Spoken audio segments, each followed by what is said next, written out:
No, dobře. Já mám tady dva. A tyhle nejsou živý klesy, protože bereme pouchat. Potom mám tady ještě tyhle první. Jsou mladý a teď jsem tady.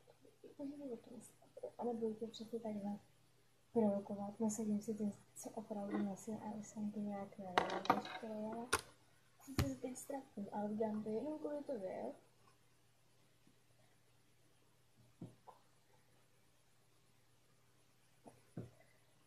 Spokojený vypadáš jako debil a počkej, učím, že to mám mluvit. Jo, za první. Já nevím, já to je toho. Já se víc tak přiměřeně nepozním těch. Dejme tomu 16 minut, co se známe. A tak vím, to je otevřet, že fandíš Vítkovi, já to úplně nesnáším. To je jak tomu můžeš fandit? To je úplně na takový si to vůbec tím na mě nelací se. No, další. Chodíš si ovčou, to je další věc, jo? To je co, Facebook teď nemáka? Dál. Je ti 17. Je to stejně komise, si pamatuju. Já nevím, jsi fajnový, takový, jak to říct, starší dobrý kámoš.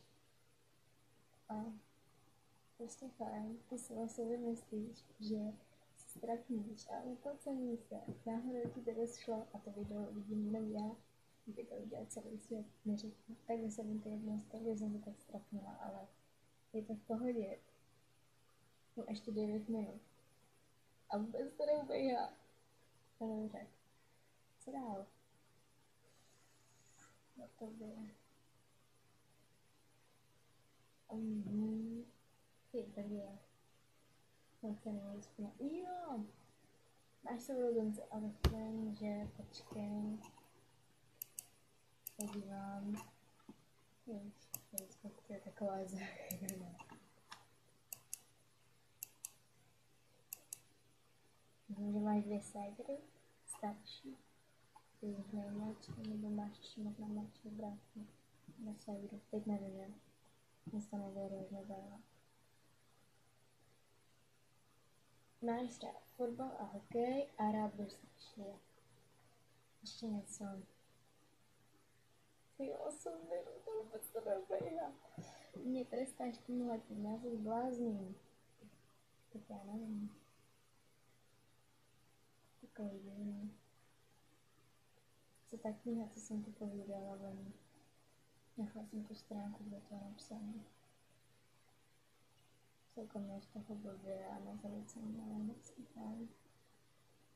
To, co jsem ti říkala, že jsem měla prostě, že dokážu, co se mi zdá sen a druhý den se to prostě stane, nebo asi za 3 dny, 4 dny, tak je potom nejhorší, že si to uvědomíš.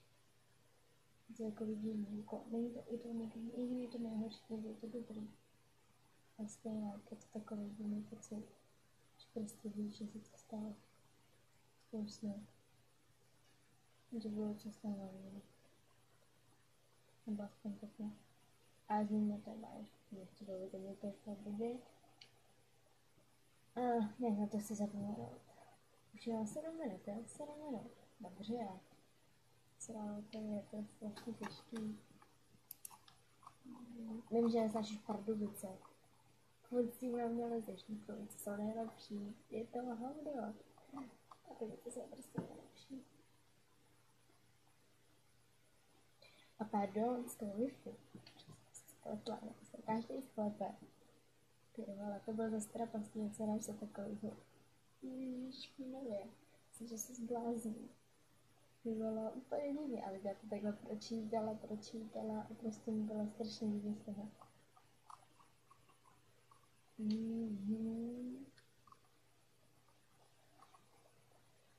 Co to je těžký? Hele, už jenom 6 minut, to vydržím. Co s tím takový?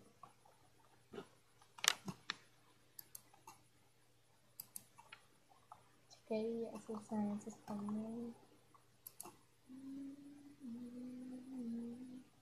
Tvoje nejoblíbenější písnička, nebo a tam zatím je, jak jsem Ještě dávalo 5 vět a Hey Brother. Potom to dávali asi 2 hodiny ráno na mých 4. Jsem to zapomněla říct, promiň. Ty to říkám. Tak a ještě máš rád tu písničku. To fakt svoje, já to úplně nesnáším, že to ta hovadina, jak to můžu poslouchat. To je píčovina, kdo to vymyslel, to napsal úplná kravina. Nejlepší je Martin Garrix, na tom jsme se shodli.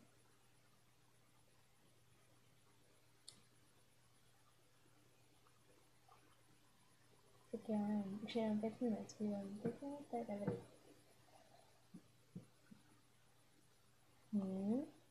Správně. Jestli ty se to fakt podíváš na celý video, tak mě zabiješ. To bude jako zase nějaký trapas. Jste konstrapný, ale jde se dělat do videa, já koukám furt na hodinu, už jenom 4 minuty. Furt to neubíhá, to tak strašně pomalu.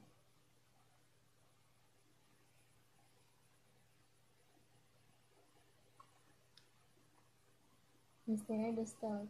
Jo, jak jsem to bylo nějak před prázdninama, když jsem měl volno. Jste vyměňovali v okno ve škole, nemohla dostat, dřepala ve škole, debil. Ty vole, já čekala jsem na školu domů. A kvůli tobě jsem se nestihla udělat domácí úkol. Dostala jsem do 14. denníku 5, protože jsem ho nechala na stole. Ale mám ho napsaný, sleduj.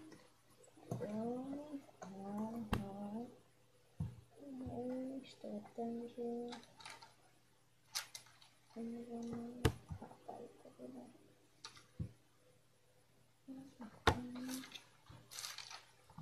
Ještě ono mám celé, jo, tohle bude jako půlka.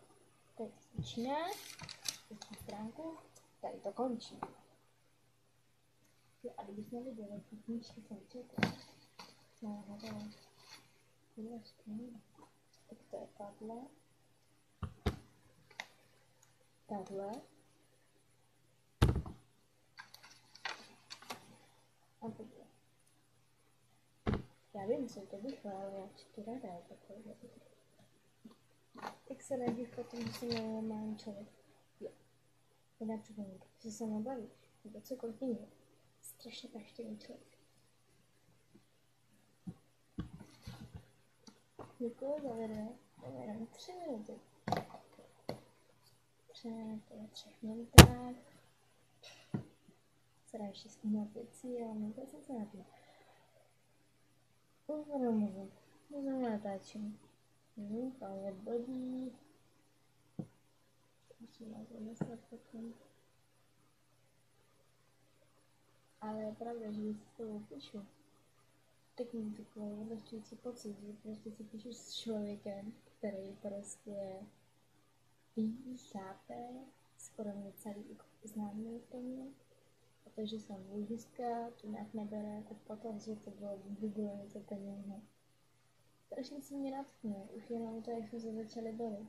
Vlastně to začalo všechno tím jménem. A když se podíváš na Askopan rozhodu, jak jsi tam psal, dej si facku, dej si facky.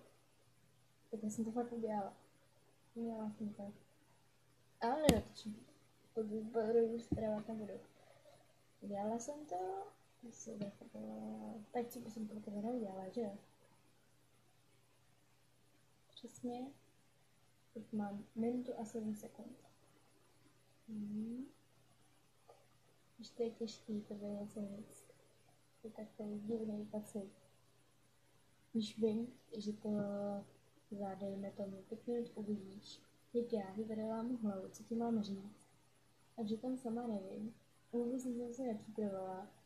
A to úplně totálně připravit. Je 0:39, dejme tomu tak 1 hodinu budu spát.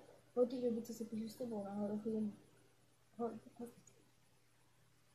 vždycky čekám, než ty odejdeš. Potom půjdu já se lehnout. A ještě neusnu, tak se prostě na to internetu chtělám, dám se dostat si ty 16 minut. Ještě 20 sekund. Je tady. No to by už moc nevím. To je strašný. Zase. To je kontextování toho roku. Nevím, tam jsou už 5 sekund. Jo. A já se podívala na právě teď. Pa, pa.